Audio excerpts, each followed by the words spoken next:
সম্মানিত দর্শক, আমন্ত্রণ জানাচ্ছি ইউসিবি পিএলসি টু দ্য পয়েন্টে। আমি তারিকুল ইসলাম মাসুম। যে যেখান থেকে যুক্ত হয়েছেন শুভেচ্ছা, সবাইকে ভালো আছেন সেই প্রত্যাশা রেখে শুরু করছি আজকের অনুষ্ঠান। আজকের আলোচনার বিষয় মব ভায়োলেন্স ও মিথ্যা মামলা। মব ভায়োলেন্স ও মিথ্যা মামলা এছাড়া সামগ্রিক পরিস্থিতিতে আলোচনায় থাকবেই। আলোচনার জন্য আমাদের সাথে স্টুডিওতে উপস্থিত আছেন অবসরপ্রাপ্ত ব্রিগেডিয়ার জেনারেল মোহাম্মদ শামীম কামাল, জনতার দলের চেয়ারম্যান এবং ভূ রাজনীতি ও নিরাপত্তা বিশ্লেষক। আপনাকে স্বাগত জানাচ্ছি।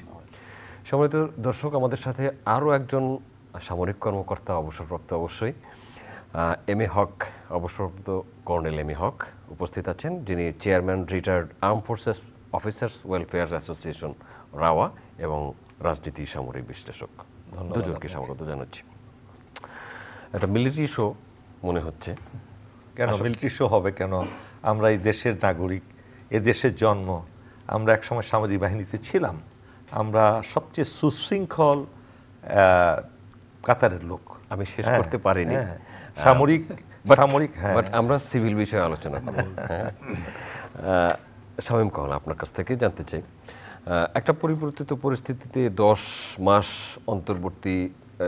অন্তর্বর্তীকালীন সরকারের 10 মাস অতিবাহিত হয়েছে। এর মধ্যে স্বরাষ্ট্র উপদেষ্টাকেও বলতে শুনেছি যে মিথ্যা মামলা হচ্ছে, মব ভায়োলেন্স মোকাবেলা করার চেষ্টা করা হচ্ছে, ততটা না হলেও কিছুটা করা গেছে। এই মব কেন আর মিথ্যা মামলা এর পরে যাব, কারণ মামলা হচ্ছে যারা অপরাধের সাথে জড়িত ছিলেন তাদের বিরুদ্ধে মামলা হয়েছে, মামলা হবে, মামলার বিচার হবে, কিন্তু মামলার সুযোগও কেউ কেউ নিচ্ছেন। এখন যারা প্রভাবশালী আছেন কোথাও কোথাও, তারা নাম দিচ্ছেন, নাম দিয়ে ইনকামও করছেন, আবার নাম কেটেও দিচ্ছেন। এই সামগ্রিক বিষয়ে আপনার একজন রাজনৈতিক দলের নেতাও আপনি, আপনার কাছ থেকে শুনে আসি। জি, ধন্যবাদ আপনাকে, চ্যানেল আই এবং আজকের বিজ্ঞ সহ-আলোচক। দুটো প্রশ্ন আজকে, মানে দুটো বিষয় আমাদের, একটা হলো মব ভায়োলেন্স এবং মিথ্যা মামলা। আমি আমার চাকরি জীবনে আমি পিসকিপার হিসেবে দুইটা দেশে আমি পিসকিপিং করেছি, একটা হচ্ছে লাইবেরিয়া এবং সাউথ সুদান। এই দুটো দেশে আমি দেখেছি মব ভায়োলেন্স বা মব জাস্টিস যেটা। তো মব জাস্টিস বিষয়টা এমন যেখানে রাষ্ট্র ব্যর্থ হয় বা জাস্টিস প্রিভেইল হয় না, সেখানে জনগণ মনে করে যে ওকে পিটিয়েই ওকে শাস্তি দেওয়া উচিতটাই হলো জাস্টিস। তো এই একটা বিষয়। তাহলে এখন মানে এই 5ই অগাস্টের সরকারের পতনের পরে যে বাংলাদেশের বিভিন্ন জায়গায় পুলিশ নিষ্ক্রিয় থাকলো, প্যারানয়েড থাকলো, পুলিশ বিভিন্নভাবে ক্ষতিগ্রস্ত হয়েছে। সামরিক বাহিনী ছিল এবং তাদের ম্যাজিস্ট্রেসি পাওয়ার দিতে, বাট সব জায়গায় তো সামরিক বাহিনী খুব দ্রুত পৌঁছতে পারলো না। সুতরাং অনেক জায়গায় দেখা যাচ্ছে যে এটা একটা কালচার হয়ে যাচ্ছে বাংলাদেশে, যে কোনোভাবে হোক, আন্দোলন করে হোক, হুমকি দিয়ে হোক, গুরুত্বপূর্ণ স্থাপনা আক্রমণ করে হোক, তারপরে রাস্তা ব্লক করে হোক, একটা কিছু করলে একটা ভালো ফলাফল আসছে। তো সেক্ষেত্রে মব জাস্টিসটা, মব ভায়োলেন্সটা এমন একটা হয়ে দাঁড়ালো যে কোনো জায়গায় তারা যেটা মনে করছে এটার প্রতিকার এভাবে হওয়া উচিত। সেখানে মান সম্মান কারো থাকলো কি থাকলো না, এটা যেমন এই সিএসিকে যে লাস্ট আমরা দেখতে পারলাম, সাবেক সিএসিকে দেখলাম, তাকে বাসা থেকে বের করে নিয়ে আসে, তাকে জুতার মালা পরিয়ে, দিস ইজ ননসেন্স। এটা কোনো সভ্য সমাজে ঘটতে পারে না।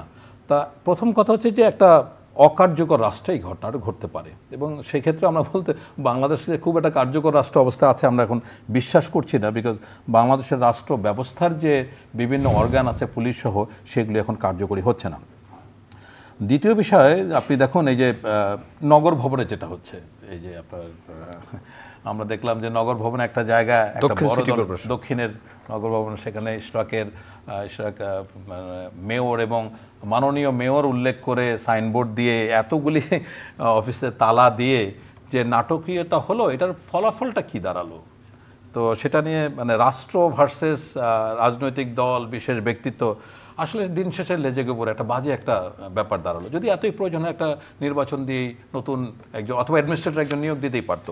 তো যা দুই পক্ষেরই বক্তব্য আছে এক্ষেত্রে। হ্যাঁ, বক্তব্য দুই পক্ষের আছে, বাট বক্তব্য যেটাই হোক না কেন, 5ই অগস্টের পরে বাংলাদেশে যে ঘটনা ঘটছে, সেই পার্লামেন্টে বসে সিগারেট খাওয়া থেকে শুরু করে এই মানে সাবেক প্রধান নির্বাচনী কমিশনারের গলায় জুতা পরিয়ে পাবলিকলি এইসব করা, এটা একটা জিনিস ইন্ডিকেট করে জাতি হিসাবে আমরা এখনো সভ্যতা অর্জন করতে আমাদের অনেক সময় লাগবে। সেটা তো আমি ছোট্ট একটা উদাহরণ দিই। এই যে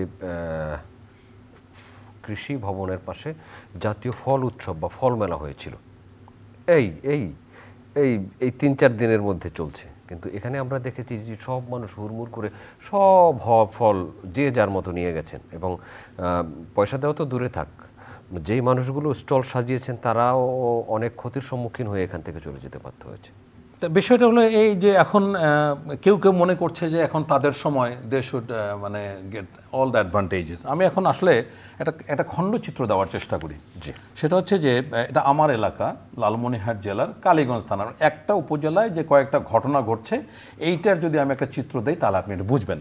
খণ্ডচিত্র 1, হত্যা মামলা 5ই অগাস্ট পর্যন্ত যেগুলি হয়েছে এগুলি কিন্তু অসংখ্য নিরীহ মানুষ এখানে আসামি হয়েছে, এবং এই গত 4 মাস ধরে মানে জেলে আটক আছে 5 আগস্টের পর। 5ই আগস্টের পরে। জি, এখানে হয়তো বা ওই এলাকার এমপি মন্ত্রী আছেন, এ বাদে অসংখ্য নিরীহ মানুষ যারা কোনোদিন ঢাকায় আসেনি তাদেরকে পর্যন্ত আসামি করা হয়েছে। আমি ব্যক্তিগতভাবে জানি এমন একজন, এবং তার বাবা কয়েকবার আমার অফিসে এসে কান্নাকাটি করছে, সে ঢাকা কখনো আসে নাই, সে 4 মাস ধরে জেলে আছে। তাহলে আপনি চিন্তা করেন যে রাষ্ট্র বলছে যে মিথ্যা মামলা নেওয়া যাবে না, প্রমাণ ছাড়া কোনো কাজ হচ্ছে না, পরশুদিনে বলেছে। সো একটা জিনিস বুঝতে হবে যে পররাষ্ট্র মন্ত্রণালয় এবং রাষ্ট্র ব্যবস্থা আইন মন্ত্রণালয় আসিফ নজরুলও বলেছেন, সুতরাং এটা কার্যকরী হচ্ছে না। দ্বিতীয়ত হলো এই মামলাগুলি কারা করেছে? বিএনপির যেসব লোকজন সামনে ইলেকশন করবে তারাই মামলাগুলো করেছে, এবং গত 5 তারিখে জুন মাসের 5 তারিখে আবার রিফ্রেশ করে মামলা করেছে। কাদের নামে মামলা করেছে? যারা তাদের প্রতিপক্ষ হতে হবে তাদের নামে। এবং মজার ব্যাপার হচ্ছে আওয়ামী লীগের অনেক দাগি আওয়ামী লীগার, খুব খারাপ আওয়ামী লীগার, তারা এখন দিব্যি ঘুরে বেড়াচ্ছে টাকা পয়সা দিয়ে। এই মামলাগুলি করার পরে আমি একটা অবাক হলাম যে একটা মামলায় যে ওই এলাকার এমপি মন্ত্রী বা দাগি আওয়ামী লীগার যারা অনেক বাজে কাজ করেছে তাদের নামে ফাইনাল রিপোর্ট দিয়েছে, আর অসহায় অনেক নিরীহ মানুষের নামে চার্জশিট দিয়েছে। তাহলে এখন বলুন যে সবচেয়ে এই যে মামলাগুলি হচ্ছে, একটা মামলারও জামিন দিচ্ছে না জজ সাহেব, কোনো মামলার জামিন দিচ্ছে না, এই ব্যাপারে সম্ভবত কড়া নির্দেশ রয়েছে। তাহলে এখন দেখুন সব সাধারণ মানুষ, নিরীহ মানুষ যে অপরাধী নয়, তার প্রতি সবচেয়ে বড় জুলুমটা হচ্ছে রাষ্ট্রের থেকে। এটা গেল এক। দ্বিতীয় হলো আমার এলাকায় একটা কলেজের মানে নাম বলি, কালীগঞ্জে উত্তরণ কলেজ নামে একটা কলেজ আছে, এখানকার প্রিন্সিপাল মানে অনেক সে দুর্নীতির সাথে জড়িত, তার নামে দুদকের তদন্ত হচ্ছে। এখানে শিক্ষকদের বেতন যেটা আসছে সেটা উনি দিচ্ছে না, এবং এই শিক্ষকের বেতন পাইতে হলে তাকে 1 লক্ষ টাকা দিতে হবে, তার মোট বেতন কিন্তু আসছে 2 লক্ষ টাকার মতো, তার মধ্যে 1 লক্ষ টাকা দিতে হবে, দুদকে তার নামে যে মামলা করেছে সেটা তুলে আনতে হবে। এই কলেজের সভাপতি এখন সদ্য পাশকৃত একজন ছাত্র, ওই কলেজেরই, জাস্ট MA পাস করেছে, ওই কলেজ থেকে পাস করেছে, যেখানে সরকারি চিঠিতে বলা আছে যে সরকারি কর্মচারী, অবসরপ্রাপ্ত বা শিক্ষার, ওই কলেজের সভাপতি, বিদ্যুৎ সাহী, হিতৈষী সব হচ্ছে এক পরিবারের। তার মানে এখন যতগুলি শিক্ষা প্রতিষ্ঠান আছে প্রত্যেকটা জায়গায় যত বিদ্যুৎ সাহী লোক দেখবেন সব একটা দলের, যত সভাপতি সব একটা দলের। মানে এখন হচ্ছে কি যে আপনি এই কথাটা খুবই স্পষ্ট বলতে চাই যে সারা দেশে এখন বাংলাদেশে যে চাঁদাবাজি হচ্ছে, স্বাধীনতার পরে এরকম চাঁদাবাজি কখনোই হয়নি। তৃতীয় বিষয় আছে, যত ধরনের কন্ট্রাক্ট হচ্ছে সেটা এখন শুধুমাত্র বিএনপির লোকজন পাচ্ছে। আসবো আপনার কাছে, এখান থেকেই আসবো। সারা দেশে যত চাঁদাবাজি হচ্ছে এখন স্বাধীনতার পর এত চাঁদাবাজি হয়নি, শামীম কামাল বললেন। আপনার কাছ থেকে একটু শুনে আসি। আমি ব্রিগেডিয়ার শামীম কামাল অত্যন্ত বিজ্ঞ একজন রাজনীতিবিদ, অল্প সময়েই তিনি পরিচিতি লাভ করেছেন। আমি এই কথাটার সাথে সম্পূর্ণরূপে একমত না যে তাহলে তো ফ্যাসিস্ট আমলের 16 বছর কে আমরা বলতে পারি এর চেয়ে ভালো, যদি এই কথা বলি যে এখন সবচেয়ে খারাপ। না, উনি যেটা বলতে চেয়েছেন যে এটা আশা করি না আমরা। ওনার মনোভাবটা আমার মনে হয় এই জন্য প্রকাশ করেছেন যে এত বড় একটা ফ্যাসিস্ট সরকারকে দেশ থেকে বিতাড়িত করার পরে, বিপ্লবের পরে যে জিনিসটা আমরা আশা করেছিলাম, অর্থাৎ আমি খুব ভালো মানুষ, আপনি আমার কাছ থেকে যা এক্সপেক্ট করেন সেটা যদি না পান, আরেকজন খারাপ মানুষের চেয়েও আমাকে আপনার খারাপ লাগবে। এটা হলো সাইকোলজিক্যাল একটা ব্যাপার। এই 16 বছর তো এটা কোনো রাষ্ট্র ছিল না, এটা কোনো আমি বলবো যে কোনো সুসভ্য সরকার ছিল না, বিশ্বের ইতিহাসের সবচেয়ে নিকৃষ্ট মানের একটা সরকার, যারা দেশের জনগণকে জিম্মি করে এমন কোনো হীন কাজ নেই যা করে নাই। তারা চাঁদাবাজি থেকে শুরু করে কোনো মানুষই নিরাপদ ছিল না। সেই পর্যায় থেকে আমরা বের হয়ে আমরা একটা বিশাল ভালো কিছু আশা করছিলাম, কিন্তু সেটা আমরা দেখছি না। উনি যথার্থই বলেছেন চাঁদাবাজি হচ্ছে। আমার এলাকায় ধরেন, আমি যে এলাকায় আছি, আমার এলাকার নাম কেরানীগঞ্জ, আমি হলপ করে বলতে পারি এটা যা দেখছি মনে হয় কোনো কোনো রাজনীতিবিদের নামে ওই এলাকাকে চিরস্থায়ী বন্দোবস্ত দিয়ে দেওয়া হয়েছে। চিরস্থায়ী বন্দোবস্ত মানে এই সেন্স যেটা ব্রিটিশ পিরিয়ডে ব্রিটিশরা দিয়েছিল, যে এই জায়গা আপনার, মালিকানা আপনার, আপনি যেমনি ইচ্ছা চাষাবাদ করেন, যেমনি ইচ্ছা আপনি যাকে ইচ্ছা ধরেন মারেন, আপনি সব কিছু মনে হয় সাপ কবলা দলিল করে তাদেরকে দেওয়া হয়েছে। দে আর ডুইং দ্যাট। আমি 2-3টা ঘটনা, উনি তো অনেক কয়েকটা ঘটনা বলেন। স্কুলের বিদায় সংবর্ধনা হচ্ছে, যারা পরীক্ষা দিয়েছে এসএসসি এইচএসসি, সেখানে গিয়ে রাজনীতিবিদ তাকে প্রধান অতিথি করতে হবে অথবা তার ছেলেকে প্রধান অতিথি করতেই হবে, এবং যত গুন্ডা বান্ডা নিয়ে সেখানে হাজির হয়েছে। এই দুইটা গত 2-3 দিনের ঘটনা। এইগুলো যে হচ্ছে, এবং বালির ঘের, মানুষের যে গরিব মানুষের জমি কেটে মাটি বিক্রি করা, সেখান থেকে চাঁদা নেওয়া, বাজার ঘাট সব জায়গায় তারা লক্ষ লক্ষ না কোটি কোটি টাকা প্রতিদিন অর্জন করছে। এটা এখন কেন হচ্ছে সেটা আপনাদের বুঝতে হবে। দেখুন, এই 16-17 বছরে মানুষের চরিত্রের একটা বিশাল পরিবর্তন করে ফেলেছে হাসিনার মতো একটা মানে খলনায়ক। কেননা সে নিজে ছিল একটা উচ্ছৃঙ্খল এবং লোভী, একটা দাগী আসামির মতো একটা ব্যক্তিত্ব। তার সাথে থেকে এই দেশের 18 কোটি লোক কোনো না কোনোভাবে সেটা দিয়ে তারা আবেশিত হয়ে এই খারাপ কাজে লিপ্ত হয়েছে। এখন ধরুন রাজনৈতিক দলগুলো যারা বাংলাদেশে এখন আছে, আমি জানি না কয়টা রাজনৈতিক, উনি একটা রাজনৈতিক দলের স্টেক হোল্ডার, ওনাকে একটু আগে আমি জিজ্ঞেস করছিলাম যে রাজনৈতিক দলের ভিতরে কি কোনো মোটিভেশন আছে যে আমার রাজনৈতিক দলে কোনো মানুষ চাঁদাবাজি করবে না, তারা কোনো মাদক ব্যবসা করবে না, তারা অন্যায়ভাবে মানুষের উপর অত্যাচার করবে না, এই ধরনের কোনো মোটিভেশন আছে? উনি বলেন নাই। তাহলে আপনি বলেন এই যে সিস্টেম, একটা দল, একটা গ্রুপ, একটা জাতি, এই জিনিসগুলো এখন নাই। এটা গেল একটা দিক। দ্বিতীয় আপনি যদি 1 নম্বর কারণ ধরতে পারেন, ডক্টর ইউনূস আন্তর্জাতিক মানের একজন ব্যক্তিত্ব হতে পারেন। উনি হয়তো আল্লাহর রহমতে বিনা বাধায় একদম সর্বোচ্চ পর্যায়ে পৌঁছে গেছেন, because of western power they help him, এবং তিনি বামপন্থী ধারায় তিনি অনেক উপরে চলে গেছেন, এবং আল্লাহর রহমতে আমাদের দেশের সম্মানটাকে সমুন্নত রেখেছেন নোবেল বিজয় লাভ করে। কিন্তু প্রশাসন চালনা কিন্তু একটা ভিন্ন বিষয়। এই প্রশাসনে 53টা মন্ত্রণালয় পরিচালনা করার জন্য, 53টা মন্ত্রণালয় নিয়েই বাংলাদেশ, এই মন্ত্রণালয়গুলো পরিচালনা করার মতো দক্ষ জনবল, দক্ষ প্রশাসক তিনি দিতে পেরেছেন কিনা আমার সন্দেহ আছে। এবং এই মন্ত্রণালয়গুলো যার পরিচালনা করছে কিন্তু ফ্যাসিস্টের সৃষ্টি করা মানুষগুলো চালাচ্ছে। এটা হলো একটা দিক। দ্বিতীয় দিকটা আপনি যদি বলেন, এই দেশের আইন শৃঙ্খলা রক্ষা করার জন্য পুলিশ হলো সবচেয়ে রেসপন্সিবল একটা এলিমেন্ট। পুলিশ কারা এখন? আমি প্রত্যেকটা থানায় ফ্যাসিস্টের আমলের সেই দাগি আসামিগুলো পুলিশের আশ্রয় ম্যাক্সিমামই আছে। তারা নিজেরা মানুষ হত্যা করেছে, এই ধরনের উদাহরণ আছে। তারাই এখন ওসি। এই যে তারা যদি সেই ওই একটা নিজের মনের ভিতরে যে একটা মানুষের প্রতি নির্দয়তা, মানুষের প্রতি আচরণ, সহিংস আচরণগুলো তাদের মধ্যে ছিল, সেটা তো তারা একেবারে সহসাই সেটা বিলুপ্ত করে দিতে পারেনি। পুলিশের একটা যে সুশৃঙ্খল করে ফিরিয়ে নিয়ে সুশৃঙ্খলা ফিরে নিয়ে আসা তাদের মধ্যে, সেই সময়টা তারা কিন্তু পায়নি, আমরা সেই গ্যাপটা পাইনি। তারা সঠিকভাবে তাদের দায়িত্ব পালন করছে না। তারা ভালো মানুষের বিরুদ্ধে মামলা নিচ্ছে, যেটা কখনো নেওয়ার কথা না। ভালো ভালো মানুষগুলোকে ফাঁসিয়ে, গরিব একটা ফ্যামিলিকে, একটা ছেলের বিরুদ্ধে যদি একটা মামলা দিয়ে অ্যারেস্ট করা হয়, ওই ফ্যামিলিটা কিন্তু শেষ হয়ে যাচ্ছে, নিঃশেষ হয়ে যাচ্ছে। সেই ফ্যামিলিটা কিন্তু তার জমি জমা বিক্রি করে, অলংকার বিক্রি করে কিন্তু ছেলেকে বের করে আনার জন্য অথবা বাবাকে বের করে আনার জন্য উকিলের পিছনে টাকা বিলিয়ে দেয়, পুলিশের পিছনে দেয়। সেই জিনিসটা চলমান। এখন সর্বোচ্চ যে ব্যবস্থাটা বলি, আমাদের সামরিক বাহিনী যে এখন আইন শৃঙ্খলা রক্ষা করছে, দেখুন এটা আমি একজন দেশের নাগরিক হিসাবে, আমি কোনো চেয়ারম্যান কিংবা কোনো ধরনের অ্যাপয়েন্টমেন্ট থেকে কথাটা বলছি না। সাধারণ নাগরিক হিসাবে যেটা আমি অবজার্ভ করছি, there is a gap between আমাদের সশস্ত্র বাহিনী এবং সরকার। এই সরকার এবং সশস্ত্র বাহিনীর মধ্যে বিশাল একটা গ্যাপ তৈরি হয়েছে। আমি লক্ষ্য করছি যে আমাদের মাননীয় প্রধান উপদেষ্টা তিনি কিন্তু সশস্ত্র বাহিনীর সর্বাধিনায়ক, সর্বাধিনায়ক যদি আমি বলি এই সেন্সে, তিনি কিন্তু কমান্ডার, প্রতিরক্ষা মন্ত্রীর দায়িত্বে তিনি।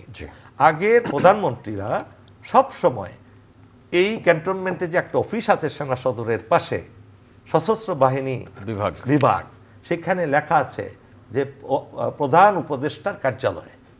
আমি জানি না সেই ক্ষমতায় বসার পরে আজকে তো 10 মাস হয়ে গেল, একদিনও বসেছেন কিনা আমি ঠিক জানি না সঠিক। অথচ হাসিনা বলেন, খালেদা জিয়া বলেন, প্রত্যেক বৃহস্পতিবার কিন্তু সেখানে তারা অফিস করতেন, বৃহস্পতিবারে। এই নির্ধারিত ছিল। এই দেশের এই অবস্থায় ওনার কিন্তু একবার না 2 বার গিয়ে বসা উচিত ছিল, অথবা না বসেও তার অফিসেও 3 বাহিনী প্রধানকে মাঝে মাঝেই ডেকে ইন্টারাকশন করা উচিত ছিল। কি হচ্ছে দেশে, সেটা হচ্ছে বোধহয়।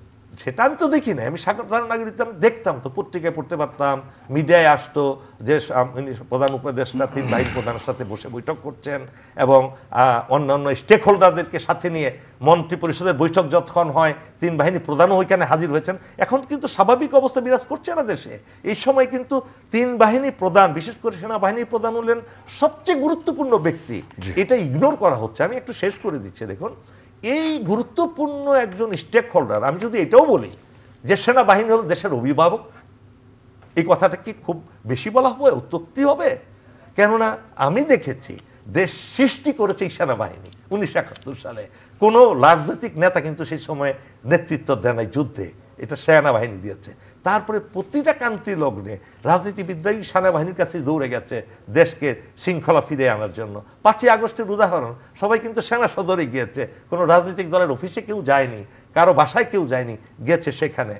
এই সশস্ত্র বাহিনীকে যদি যথাযথ গুরুত্ব দিয়ে সরকার আইন শৃঙ্খলা রক্ষা করার জন্য উদ্বুদ্ধ করতেন, তাহলে সশস্ত্র বাহিনীর একেবারে সৈনিক থেকে শুরু করে একদম প্রধান পর্যন্ত আরও বেশি সক্ষমতা দেখিয়ে দেশটাকে এই মব ভায়োলেন্স থেকে রক্ষা করতে পারতেন। আমি মনে করি এটা অত্যন্ত গুরুত্বপূর্ণ বিষয়।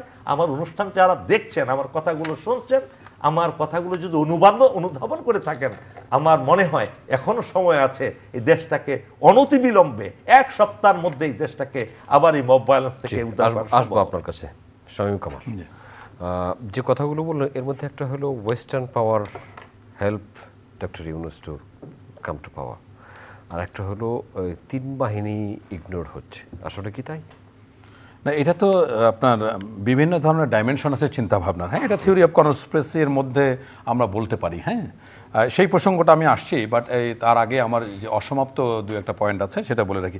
এখন দেখুন, বাংলাদেশের রাজনৈতিক পরিবেশটা এরকম, আইন শৃঙ্খলা সহ 1972, 1975, 2024 এবং 2025, এইখানে আওয়ামী লীগের সময় যেমন ছিল যে রাজনীতি করতে হলে আওয়ামী লীগ করতে হবে, তো এটা 72-এ যেমন ছিল, 75-এ শেখ মুজিব হত্যাকাণ্ডের আগে কিন্তু একই পরিস্থিতি ছিল, এবং 2024 পর্যন্ত এটা স্বৈরাচার ছিল।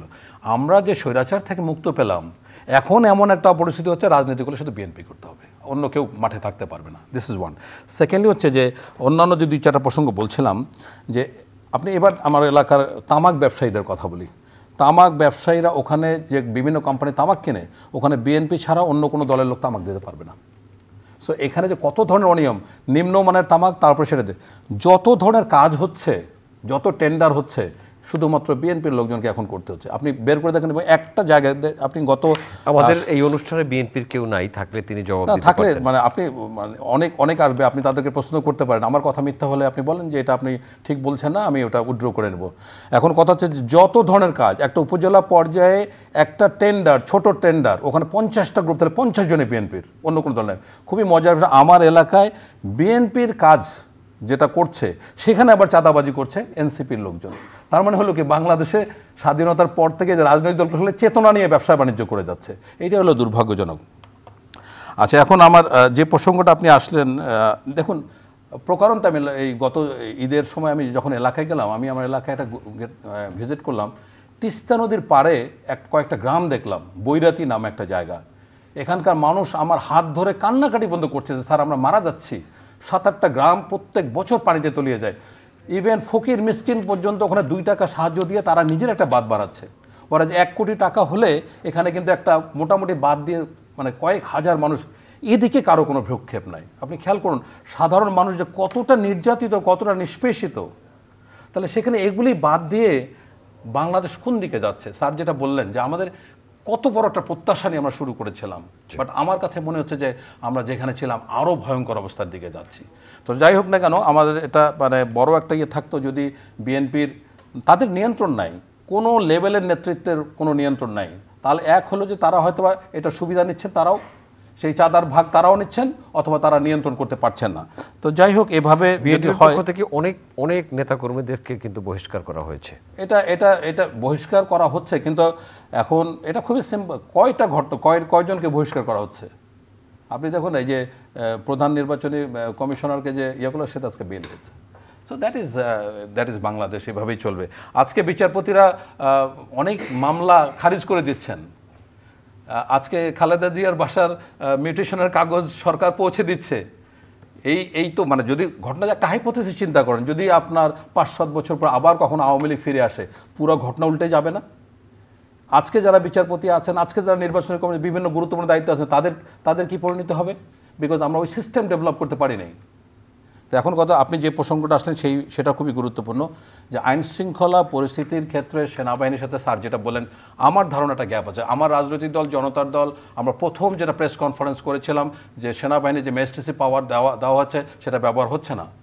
আমি অবাক হয়ে গেলাম। পরে শেষ পর্যন্ত আমি সেনাবাহিনীর একেবারে গুরুত্বপূর্ণ পর্যায়ে আমি যোগাযোগ করার পর আমি জানতে পারলাম যে ঘটনাগুলি ঘটছে, এখানে সরকারের সাথে একটা বিশাল একটা গ্যাপ তৈরি হয়েছে। আমার কেন জানি মনে হচ্ছে যে কোনো একটা অংশ ষড়যন্ত্রমূলকভাবে চাচ্ছিল যে বাংলাদেশের আইন শৃঙ্খলা পরিস্থিতির অবনতি হোক, যাতে প্রফেসর ইউনূসকে দীর্ঘদিন ধরে ক্ষমতা রাখা যায়। আমি প্রফেসর ইউনূসের কথা আমি উল্লেখ করছি না, কোনো একটা গ্রুপ করছে। এর মধ্যে অযাচিত অনেক বিষয়, যেমন corridor, it's a nonsense, a dead horse. এটাকে নিয়ে কেন এত বেশি হইচই হলো, এটা আমি চিন্তাও করতে পারি না, যেটার কোনো ইমপ্লিকেশন নাই। এই ভূমিকম্প যে 7.6 রেক্টার স্কেলে যেটা ছিল, এইটার পরে ভয়াবহ ভূমিকম্প হলো, তারপর তো চাহিদাই শেষ হয়ে গেছে। কেন করিডোর নিয়ে এত কিছু হলো? এবং এক গভর্নমেন্ট থেকে 2 থেকে 3 বার 4 বার, এবং এখানে সেনাবাহিনী থেকে শুরু করে আপনার সরকারের মধ্যে দ্বিপাক্ষিক অবস্থান আমরা দেখতে পেলাম। দিন শেষে দেখুন, সেনাবাহিনী প্রধান যদি ক্ষমতা না নেয় আর প্রফেসর ইউনূস যদি জুনের মধ্যে নির্বাচন দিয়ে চলে যান, তাহলে এই 2টা লোককে কিন্তু সঠিক জায়গায় থাকতে দিতে হবে। মাঝে আমরা এত গবেষণা করছি কোনো প্রয়োজন নেই। আমি যে বিষয়টাকে গুরুত্বের সাথে আলোচনা করতে চাই, আইন শৃঙ্খলা পরিস্থিতি, আমি সেনাবাহিনী সর্বোচ্চ পর্যায়ে যোগাযোগ করার পরে সেনাবাহিনীকে এখন যেভাবে নিয়োগ করা হয়েছে, আমি একটা টক শোতে মানে ইন্ডিপেন্ডেন্ট টেলিভিশন একটা ইন্টারভিউ দিয়েছি, 22 লক্ষ ভিউ হচ্ছে, যে সেনাবাহিনীকে যদি সঠিকভাবে ব্যবহার করতে 15 দিনের মধ্যে আইন শৃঙ্খলা পরিস্থিতি ড্রাস্টিক পরিবর্তন, কারণ তাদেরকে ম্যাজিস্ট্রেসি পাওয়ার দেওয়া আছে, তারা যে কোনো কাজ করতে পারে। তো এখন সেনাবাহিনীকে দেখেন মাঠে ঘাটে বাসে হেলমেট ছাড়া চললে, মাদক সব জায়গায়, এইভাবে সেনাবাহিনীকে সব জায়গায় বিচার ব্যবস্থা, কার নামে মামলা হচ্ছে, কোথায় চাঁদাবাদি হচ্ছে, কোথায় অবৈধভাবে টাকা আটকে রেখেছে, প্রত্যেকটা জায়গায় যদি সেনাবাহিনী ইনভলভ করে, I can tell you 7 days। এটা যদি না হয় তাহলে কি রাষ্ট্র বুঝতে পারছে না? সেনাবাহিনীকে আদেশ দিলে সেনাবাহিনীটা ভালো করার কোনো বুদ্ধি নেই। এবং আমি স্পষ্ট বুঝতে পারছি যে সেনাবাহিনীকে যদি সঠিকভাবে ব্যবহার করা না যায়, তাহলে কিন্তু এখন পুলিশ তো প্যারাওনেট, পুলিশ তো এখনও ভালোভাবে কাজ করতে পারছে না। তাহলে আমরা দেশের ভালো কল্যাণ কোথায়, কীভাবে হবে, এটা আমরা বুঝতে পারছি না। যদি সেনাবাহিনীকে আদেশ আপনি দেন, প্রত্যেকটা ইউনিয়নে, প্রত্যেকটা উপজেলায় একটা করে ডিটাচমেন্ট পাঠান 10 জনের, আর খালি তাদের দায়িত্ব দেবেন কোথায় কি হচ্ছে সব খবরদারি রাখবে। 7 days, only 7 days, I can guarantee you। তাহলে দেশের যদি প্রয়োজন, এইটা প্রয়োজন হয়, তাহলে আপনি না করার কে? জি, আসবো আপনার কাছে। এম এ হক, এই যে চাওয়া, যদি সেনাবাহিনী চায়, সেনাবাহিনীকে যদি আমরা যথাযথ ব্যবহার করে এদের 7 দিন, এই ব্যবহারটা হচ্ছে না কেন? আমি তো একটু আগেই এই কথাগুলো বললাম, আরো জোর দিয়ে বলেছি কেন হচ্ছে না। আপনি আমার কাছ থেকে কাজ আদায় করবেন, আমাকে অবমূল্যায়ন করবেন, আমাকে কোনো গুরুত্বই দিবেন না। আমি একটা গুরুত্বপূর্ণ পদে আছি, কিন্তু আপনি আমার বস হিসাবে আপনি আমাকে কোনো মূল্যায়ন করবে না, আমি কাজ করব কেন? আচ্ছা, তার আগে, এটা বলার আগে আমি শামীম কামাল সাহেবের 2-একটা কথার একটু দিচ্ছি। বিএনপির কথা তিনি বলেছেন, হতে পারে এটা করছে, বিএনপিটাকে ধ্বংস করার জন্য কিন্তু বিগত ফ্যাসিস্ট সরকার যে পন্থা অবলম্বন করেছিল, সেই পন্থাগুলো এখনও কার্যকর আছে। সেটা কীরকম? ধরেন বিএনপির প্রধান নেতৃত্ব বেগম খালেদা জিয়াকে যেভাবে নির্মম নিষ্ঠুরভাবে এদেশে তার উপর নির্যাতন করা হয়েছে, যাতে দলীয় নেতৃত্ব তিনি দিতে না পারেন, তাকে কিন্তু অকার্যকর করে ফেলা হয়েছে শারীরিকভাবে, নির্মম নিষ্ঠুরভাবে, একটা নিষ্ঠুর পন্থায়। এটা আমি বর্ণনা করতে চাই না। এক। দুই নাম্বার, আরেকজন যে নেতা, একজন যার বিরুদ্ধে একটা অভিযোগ প্রমাণিত হয়নি, তার উপর শারীরিক নির্যাতন করে দেশ থেকে জোর করে তাকে লন্ডন পাঠিয়ে দেওয়া হয়েছে। একটা এত বিশাল দল, সেই দলের আপনি ঘরের মধ্যে আপনার বাবা, আপনি হলেন অভিভাবক, আপনি ওই অভিভাবক যদি অসুস্থ হয়ে পড়ে, অভিভাবককে যদি আটকে রাখা হয়, ওই পরিবারটাকে সঠিকভাবে চলবে না।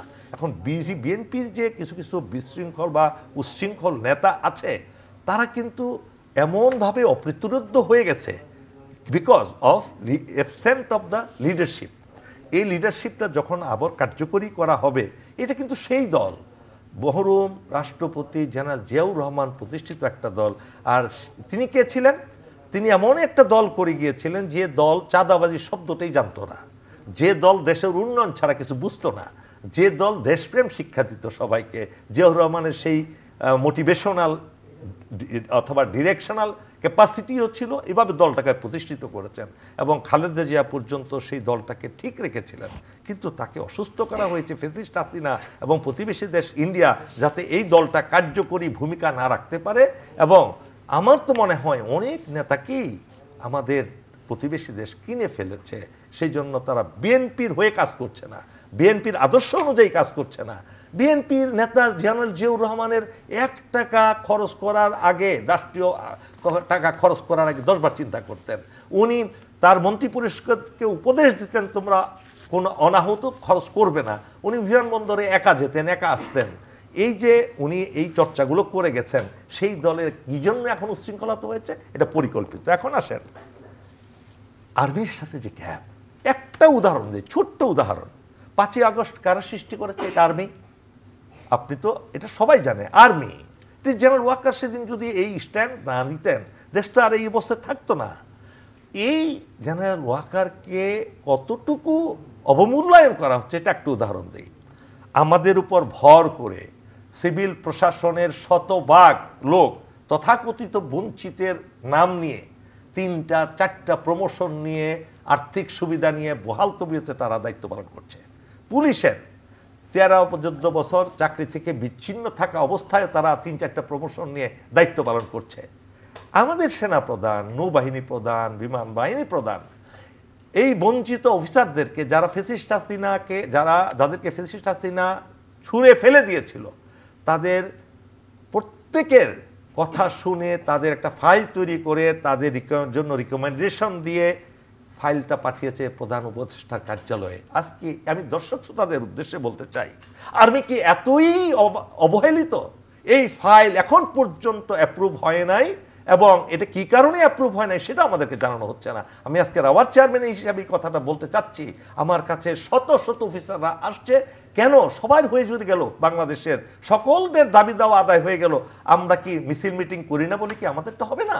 তাহলে আজকে বলেন এই আর্মির মোরালটা কোথায় থাকবে, কোথায় যাবে, কোথায়, কিভাবে তারা কাজ করবে? সম্মানিত দর্শক থাকুন আমাদের সাথে, আমরা আছি চ্যানেল আই এর ফেসবুক এবং ইউটিউব চ্যানেলে।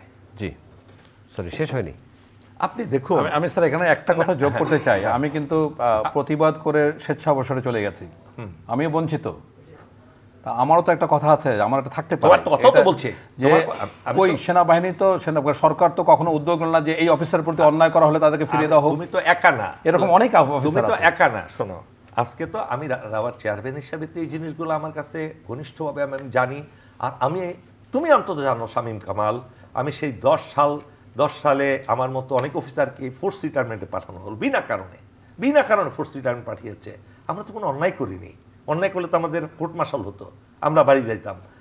এই অফিসারগুলো আমরা কখনো মুখ খুলি নাই। আমরা এই সব জায়গায় কিন্তু স্যার মূল্যায়নটা হয়েছে, একমাত্র সশস্ত্র বাহিনীতে এই সমস্ত অফিসারদের তো নেতৃত্ব আমি দিচ্ছি। আজকে আমি ধারে ধারে গিয়ে ঘুরছি, বিভিন্ন মন্ত্রণালয়ে যাচ্ছি, বিভিন্ন জায়গায় যাচ্ছি, কেন হচ্ছে না কোনো জবাব নাই। আমি বলছি যে যদি আমাদের ফাইলে কোনো ভুল থাকে, সেনাবাহিনী প্রধান যদি সঠিকভাবে মূল্যায়ন করে না থাকেন, অবজারভেশন দিয়ে বিহার পাঠান, সেটা পাঠাচ্ছেন না আপনি। কোথায় আছি আমরা? একটা সেনাবাহিনী প্রধান যিনি দেশকে স্বাধীন করে দিলেন, সেই তার সাইনের তো আপনার গুরুত্ব দিচ্ছেন না। কে সেজন? কারা সেখানে হাত দিচ্ছে? কে? হয়তো কোনো সচিব অথবা কোনো পলিটিশিয়ান অথবা কোনো দুষ্কৃতকারী কোনো লোক। এইটা কি আমাদের প্রধান উপদেষ্টা বুঝেন না? উনি যদি এত নোবেল প্রাইজ পেয়েও যদি এই কষ্টটা আমাদের না বুঝেন, তাহলে বুঝবে কে? তাহলে আপনি কিভাবে বলেন যে সামরিক বাহিনী হঠাৎ করে এখন একদম ঝাঁপায়া পড়বে? এদেরও তো মূল্যায়ন হবে না, এদের নামে পরে কেস করে দেওয়া হবে, কেন আপনারা করতে গেছেন? এই প্রোটেকশনটা কে দিবে? এই প্রোটেকশনের দায়িত্বটা কিভাবে পাবো আমরা? আমরা কি এরকম প্রতিশ্রুতি পেয়েছি যে আমরা যথাযথভাবে দায়িত্ব পালন করে যদি দেশটাকে আমাদের ঠিক করি এবং পরবর্তীতে যদি কোনো গভর্নমেন্ট ক্ষমতা এসে আমাদের বিরুদ্ধে মামলা মোকদ্দমা দায়ের করে, তাহলে এটা কি বলে রেহাই দেওয়ার জন্য কি কোনো আইন করবে? আমাকে সেই প্রতিশ্রুতি দেন। কি বলে সেটাকে? ওই আইনটা ইনডেমনিটি।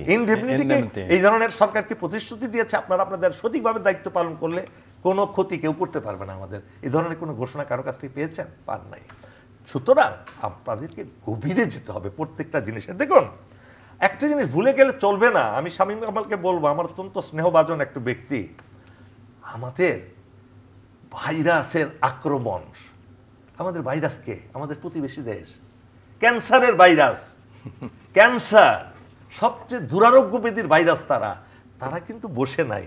তারা প্রতিনিয়ত 24 ঘন্টা আমাদের বিরুদ্ধে কিভাবে দেশটাকে বিশৃঙ্খল করা যায়, কিভাবে দেশটাকে নষ্ট করা যায়, পলিটিশিয়ানদের কিভাবে দুর্নীতিগ্রস্ত করা যায়। আজকে দুর্নীতিগ্রস্ত পলিটিশিয়ানরা আজকে নেতৃত্বের পর্যায়ে চলে গেছে, লিডারশিপে চলে গেছে। তাদের কাছ থেকে ভালো কিছু আশা করতে পারেন না। আমি তো মনে করি শামীম কামাল তো সেই এখানে গিয়ে তিনি আরো ভালো বুঝতেছেন যে কারা ভালো কারা মন্দ। আমরা জনগণ কি বুঝতে পারতেছি না, কিন্তু আমাদের কোনো সে নাই। আপনি কোনো পলিটিশিয়ানের যদি ভালো লোক হয়ে একটা প্রতিবাদ করেন, পরের দিন দেখবেন আপনি জেলখানায়। পুলিশ তাদের কথা শুনে। ওই পলিটিশিয়ান ঘোষণা করে দেয় এলাকা ভিত্তিক প্রত্যেকটা এলাকায়, আমি কিন্তু ক্ষমতায় আসতেছি, আমি এমপি হচ্ছি, সুতরাং আমার কথা তোমাদেরকে শুনতে হবে। প্রশাসনকে বলছে, পুলিশকে বলছে, পুলিশ টুকে ব্যাক। আসলে তো তিনি তো যে ঈশ্বর ধরনের ক্ষমতার মালিক, যেভাবে ধর্প দেখাচ্ছেন, ক্ষমতা দেখাচ্ছেন, তিনি তো ক্ষমতা আসলে আমার চাকরি থাকবে না। এই কারণে তারাও ওই অন্যায়গুলো মেনে নিচ্ছে। এটা থেকে রক্ষা করার একমাত্র ঔষধ কি? সেনাবাহিনীকে শক্তিশালী করা। ডক্টর ইউনূসের অনতিবিলম্বে উচিত সেনাবাহিনী প্রধানকে একটা ভালো সম্পর্ক তৈরি করে, সেনাবাহিনী প্রধানকে সঠিকভাবে মূল্যায়ন করে, যার ভিতরে কোনো লোভ লালসা নাই, তাকে কাছে টেনে নিয়ে দেশটাকে একটা সুশৃঙ্খলতার মধ্যে আনলে তার সুনাম হবে, তার সুনাম বেড়ে যাবে এবং মানুষ আরো তাকে দীর্ঘায়িত করার জন্য চেষ্টা করবে। ধন্যবাদ আপনাকে শামীম কামাল। আমরা শেষ করব। আপনি একটা রাজনৈতিক দলের প্রধান। রাজনৈতিক দলের নিবন্ধনের জন্য নির্বাচন কমিশনে 147টি রাজনৈতিক দল আবেদন করেছে, আপনারা আবেদন করছেন। এই আবেদনের রাস্তাটা যদি একটু বলতেন। আচ্ছা, আবেদনের যে পদ্ধতিটা বর্তমান প্রচলিত, এটা কিন্তু অত্যন্ত কঠিন। আমি জানি না এটা সঠিক জায়গায় সঠিক তথ্যটা পৌঁছাচ্ছে কিনা। নির্বাচন ব্যবস্থা সংস্কার কমিশন কিছু প্রস্তাব করেছিল, যেখানে বলা হয়েছিল এটা সবচেয়ে বড় কঠিন কাজ হচ্ছে 100টা উপজেলাতে আপনার কমিটি করতে হবে, 22টা জেলায় করতে হবে, এবং 100টা উপজেলায় 200 ভোটারের স্বাক্ষর লাগবে। এইটা যদি আপনি সঠিকভাবে করতে যান, এটা 1 বছরের বিজনেস। 1 বছর আমি একেবারে অনেস্টলি করতে গিয়ে দেখুন 3 মাসে আমি এইভাবে পাচ্ছি না। সো এইটাকে এখন 147টা দল যদি জয়েন করতে দেয়, আমি অত্যন্ত লজ্জাবোধ করে, আজকের পেপারেও আসছে, শ্বশুর বাড়ির স্টোর রুম হচ্ছে গিয়া মেইন অফিস, স্বামী হচ্ছে গিয়া সভাপতি, স্ত্রী হচ্ছে গিয়া সম্পাদক, একটা হোটেল যেখানে চা খায় একজন নেতা, সেইটা হলো গিয়ে একটা রাজনৈতিক দলের প্রধান অফিস। সো অনেক ধরনের মানে হাস্যকর বিষয় আছে, কোনো সন্দেহ নেই। কিন্তু আমার কথা হলো যে রেজিস্ট্রেশন পদ্ধতিটাকে এমনভাবে সহজ করা হচ্ছে, আমরা আন্তরিকভাবে, আমাদের জনসমর্থন আছে, গণভিত্তি আছে, সব কিছু আছে, কিন্তু আমরা এটা পাচ্ছি না। বিকজ এই যে প্রস্তাবটা করেছে 4 মাস আগে, যে মানে 7টা তাতে জেলা আসে এবং 50টা উপজেলা আসে, অ্যাটেনেবল একটা অবজেক্টিভ। এইটা দিয়ে এমন একটা সিস্টেম, যদি কোনো রাজনৈতিক দল পরবর্তী পার্লামেন্টে 2টা পার্লামেন্টে একটা সেটাতে, এই রাজনৈতিক দলের নিবন্ধনে বাতিল হওয়া দরকার। এখন 147টা আছে, আগের 50টা, 200 দল যদি সব জায়গায় 300, সব দলে তো বলছে 300 আসনে আমরা প্রার্থী দেবো, তাহলে 200 জনের সিম্বল নিয়ে ব্যালট পেপার কয়েক মানে কত লম্বা হবে আপনি ধারণা করতে পারছেন? So this is nonsense. আমার মনে হয় এটা ওয়ার্কেবল একটা পর্যায়ে আসা উচিত, এবং এটা যদি সহজ না হয় তাহলে কিন্তু সামনে অত্যন্ত কঠিন অবস্থা আমাদের। তবে এবার একটা জিনিস সেটা তো নির্ধারণ হবে যখন রাজনৈতিক দলগুলো নির্বাচনে অংশগ্রহণ করবে, এবং কতগুলো রাজনৈতিক দল নির্বাচনে অংশগ্রহণ করলো তার উপরে নির্ভর করে না ব্যালট পেপার হবে। হ্যাঁ, এখন তো ওই সবাই তো বলছেন না 300 জন 300 আসনে দিবে, এখন তাই যদি হয় মনে করেন একটা আসলে 30টা যদি সিম্বল হয়, আপনি চিন্তা করছেন কত বড় ব্যালট পেপারটা হবে। সো এগুলি কি ম্যানেজেবল না, তার মানে কি সিস্টেমটার মধ্যে এতই গলতি আছে। এমন একটা ব্যবস্থা চালু করা উচিত যাতে সবাই ভুইফোর চাইলেই আর কালকে সকালে ঘুম থেকে উঠে একটা রাজনৈতিক দল সে আবেদন করলো, এরকম হলে তো হবে না। বহুদলীয় গণতন্ত্র ফাইন, কিন্তু এটা তো একেবারে সার্কাস্টিক একটা পর্যায়ে চলে যাচ্ছে। আমার মনে হয় সেই জায়গাগুলোতে একটু সতর্ক থাকা উচিত। তবে একটা জিনিস আমি শেষ করার আগে বলতে চাই, সামনের ইলেকশনটা কিন্তু আমাদের জন্য খুবই গুরুত্বপূর্ণ। এই এক চিলতে আসা আমাদের একটা সুষ্ঠু নির্বাচন, এছাড়া কিন্তু বাংলাদেশের সামনে কোনোই ভবিষ্যৎ ভালো আমি দেখতে পাচ্ছি না। ওই অলিগারকি ফিরবেই, ওই দুর্নীতি, ওই চাঁদাবাজ, ওই রাজনৈতিক অর্থ পাচার কোনোটাই কমবে না, এটা আরও মাত্রা ভীষণভাবে বাড়বে। তবে একটা জিনিস সামনে খেয়াল রাখতে হবে, বিশেষ করে রাজনৈতিক দলগুলি, এবার কিন্তু মানুষ মার্কা নয় প্রার্থী থেকে ভোট দেবে। এটা আমি একদম সুস্পষ্ট রিসার্চ করে আমি বলতে পারি। সিঙ্গাপুরে যেটা হয়েছে, সিঙ্গাপুরে কিন্তু এইবার যে পিপল অ্যাকশন পার্টি ক্ষমতায় আসছে, হ্যাঁ, এরা পরপর 14 বার, 62 সাল থেকে এই পর্যন্ত চিন্তা করতে পারেন একটা রাজনৈতিক দল 14 বার ক্ষমতা আসে। তার মধ্যে 2011 সালে সবচেয়ে কম ভোট পেয়েছিল, 60.1। ওই সময়ে যারা ইয়াং ভোটার, এবার যেটা ঘটনা ঘটেছে, তারা কিন্তু পার্টিকে দেখে ভোট দেয়নি, ব্যক্তিকে থেকে ভোট দিয়েছে। সামনে কিন্তু এখন যেটাই, কারণ আওয়ামী লীগকে অনেকবার দেখেছে, বিএনপিকে অনেকবার দেখেছে সামনে, এবং এবার যারা ভোটার যাদের বয়স 40-এর মধ্যে, তারা কিন্তু ওই বিএনপির ইমেজ, আওয়ামী লীগের সেই মুক্তিযুদ্ধের বিষয়, এগুলো কিন্তু তাদের স্মৃতিতে কাজ করবে না। সুতরাং আপনি কি, এখন তো সামনে ভোট আসবে, এখন দেখবেন সবার চরিত্র ফুলের মতো পবিত্র হয়ে যাবে। হ্যাঁ, তো এই যে যারা আজকে চাঁদাবাজি করছে, যারা আজকে মানুষকে কষ্ট দিচ্ছে, এই যে জুলুম আল্লাহ তাআলা শুনবে না? এই যে ছেলেটা 4 মাস ধরে জেলে, তার বাবা এসে কয়েকবার আমার অফিসে এসে হাউমাউ করে কাঁদছে, এর বাচ্চাদের অভিশাপ লাগবে না? লাগবে। এটা তো পরকালের বিষয়। তো যাই হোক না কেন, আমি একটা জিনিস বলতে চাই যে বাংলাদেশের মানুষের সামনে ব্যক্তি দেখে যেন নির্বাচন মানে ইয়ে করে, কোনো দল নয়। কারণ আমরা এই বারবার এক ভুল করলে ভবিষ্যৎ পরিণত, আর এরপরেও যদি মনে করে যে ওই চাঁদাবাজ, ওই খারাপ লোকটাকে নিয়ে আসে, তাহলে এই জাতির জন্য এর থেকে ভালো কোনো দিনই কিছু। আপনাকে ধন্যবাদ কর্নেল এমিন হক। আমরা শেষ করব আপনাকে। ওকে, ভালো মানুষ, যোগ্য মানুষ, আমি দুটো দিক সংক্ষেপে বলবো এই দেশের মুক্তির উপায়। বাংলাদেশ বহুদিনের জন্য মুক্তি পাবে যদি দুটো জিনিস করে। এই বয়ানটা আমি অনেক দিন ধরে দিচ্ছি, বিগত 10 মাস ধরে আপনার অনুষ্ঠানেও দিয়েছি। প্রথমত কি, 300 আসনে যদি রাজনৈতিক দলগুলো সঠিক প্রার্থী দেয়, সৎ, যোগ্য, নেতৃত্বের গুণাবলী সম্পন্ন, ইমানদার, দেশপ্রেমিক এবং অবৈধ অর্থের সাথে কোনো সম্পর্ক নাই, এই ধরনের ক্যান্ডিডেট যদি তারা দিতে পারে, সব রাজনৈতিক দলকে বলছি আমি, তাহলে বাংলাদেশের নবজীবন লাভ করবে। এক। দ্বিতীয়ত হলো, এই নির্বাচনটা যে করবেন আপনি, সেই নির্বাচনটা কেমন করতে হবে। দেখুন, বাংলাদেশের ইতিহাস বলে রাজনীতিবিদরা ঢুকে যায় যেখানে ভোট দেওয়া হবে, ভোটারদেরকে বাধ্য করে তাদের নিজেদের দলের নিজেদের মার্কায় ভোট দেওয়ার জন্য, এবং অন্য দলের যেটা শক্তিশালী অথবা অবৈধ অর্থের যে রাজনীতিবিদরা, অবৈধ অর্থের মালিক যে সমস্ত রাজনীতিবিদরা, তারা টাকার মাধ্যমে গুন্ডা বাহিনী পেলে অন্য দলের কোনো রিপ্রেজেন্টেটিভ রাখতে দেয় না ভোট কেন্দ্রে, থাকবে না, কি বলে, পোলিং এজেন্ট রাখতেই দিবে না। যদি সেইভাবে নির্বাচন করা হয়, তাহলে আবার যাহা যেমন নাও তেমন কদু হবে। এখন এটা থেকে বের হওয়ার কি উপায়? আপনি যদি বলেন নির্বাচন কমিশন, আমি বলে থাকি সব সময়, ফ্যাসিস্টের আমলে বলেছি, নির্বাচন কমিশন হলো একটা স্টেশনারি শপ, একটা স্টেশনারি শপ মাত্র। 4 জন নির্বাচন কমিশনার, 1 জন প্রধান নির্বাচন কমিশনার, এই তো, আর তার একটা সেক্রেটারিয়েট, এই ছাড়া তো আর তার কিছু নাই। এখন উনি শুধু ব্যালট পেপার ছাপাবেন, বিভিন্ন নির্দেশনা দিবেন। এই নির্দেশনাগুলো কার্যকরী করার জন্য, সঠিক নির্বাচন পরিচালনা করার জন্য যারা করবে তারা কে? ডিসি, 1 নম্বরে ডিসি, 2 নম্বরে এসপি, 3 নম্বরে ওসি, 4 নম্বরে ওসির আগেই বলা উচিত ইউএনও। এই 4 জন ব্যক্তিত্ব এবং তাদের অধীনস্থরা যদি স্পিরিটেড হয়, দেশপ্রেমিক হয়, যে কোনো মূল্যে, তাদেরকে সেই পাওয়ার দেওয়া আছে, সাংবিধানিকভাবে পাওয়ার দেওয়া আছে যে আমরা কোনো অসৎ দুষ্কৃতিকারীকে আমরা প্রশ্রয় দিব না, যে কোনো মূল্যে আমরা একটা সঠিক এবং আদর্শ একটা ইলেকশন উপহার দিব। এই প্রতিশ্রুতিতে আমাদের সেনাবাহিনী প্রধান দিয়েছেন। আমাদের সেনাবাহিনী প্রধান বলেছেন যে কোনো মূল্যে আগামী ইলেকশনটা একটি সর্বোচ্চ মানের ইলেকশন আমরা উপহার দিব এবং এই প্রতিশ্রুতি যে উনি দিয়েছেন এটাকে প্রতিপালন করার জন্য, এটা বাস্তবায়ন করার জন্য রাষ্ট্রযন্ত্রের সহযোগিতা দরকার। এই রাষ্ট্রযন্ত্রের ওই জিনিসগুলো কারা?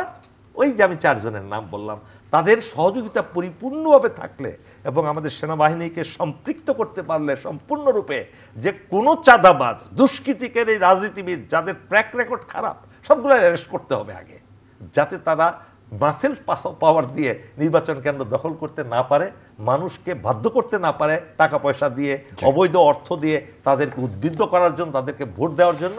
তাহলে অবশ্যই ইনশাল্লাহ আগামী ইলেকশনে 300 আসনে অন্তত পক্ষে 200 জন যদি দেশপ্রেমিক, ইমানদার, সৎ, যোগ্য লোক যদি নির্বাচিত হয় তাহলে এই দেশ আমলাতন্ত্র থেকে বের হয়ে আসবে।